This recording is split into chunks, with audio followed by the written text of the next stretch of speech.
Hi, next video at ano pa, yung stretch is madali lang naman yung stretch. So, select nyo lang yung object, tapos may makikita kayong ano dito, ayan mga points. Ayan, nyo lang, baguhin nyo lang yan. Parang dito, ito. Stretch. Or kung gusto nyo, ito. Okay. So, ayan, para mabilis, kaya nyo na. Kaya nang bahalang mag-experiment nito. Anyway, hindi siya madalas gamitin. Kasi ayun nga, engineers tayo. So, jump na tayo sa trim. So, si trim, gawa tayong multiple lines.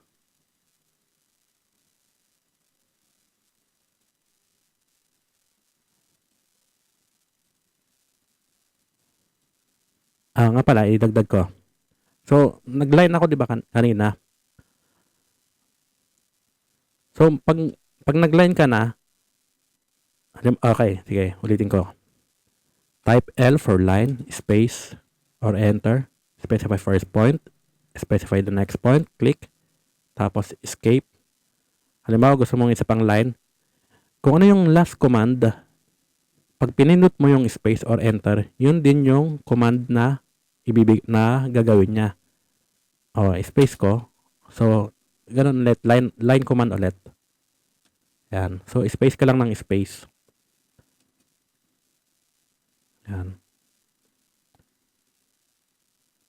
Tapos, off ko yung ortho. Yan. Okay na yan. So, si trim, type TR for trim, space. So, select object to trim. Select objects or select all. So, si trim kasi, requirements niyan is cutting edge. Cutting edge. Bulol ako. So, halimbawa, ang cutting edge mo is itong dalawang line. Gusto mong i-cut tong sa gitna. Itong dalawa na to sa gitna. Ito.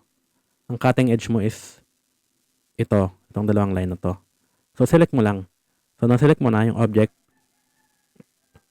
Ayan, 2 total. Dalawang total. Space or enter. Tapos, trim na. Mag-trim ka na. So, hindi ko muna anahin to, discuss to, kasi hindi ko kabisado. Pero ito lang yung alam ko na gamit niya. Click. Click. Tapos, space or enter to end the command. Halimbawa, dito tayo. Ito yung gusto mong tanggalin to. So, ang cutting edge mo is TR space. Select mo tong dalawa na to.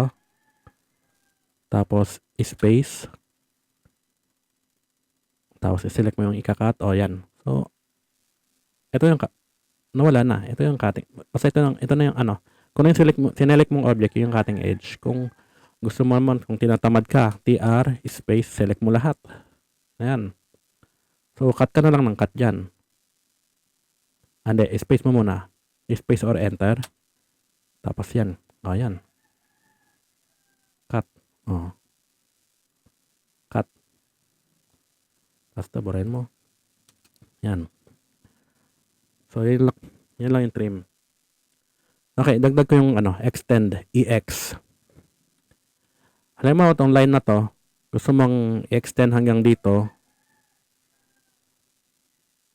So, ito yung gagawin mong boundary. So, EX space. Tapos, select object. Space. Tapos, enter or wait lang. Itong line na to, gusto mong i-extend hanggang dito. So, gawin mong boundary itong line na to. Type EX for extend, space, select object, select mo to, space, tapos, select mo yung object. Select object to extend. So, yan na. Di ba? Tapos, space or enter to end the command. So, tingin ko pwede tayo mag-start sa exercises. Kasi yung ibang dito, ibang command, tingin ko malalaman natin sa exercises. So, exercise na tayo.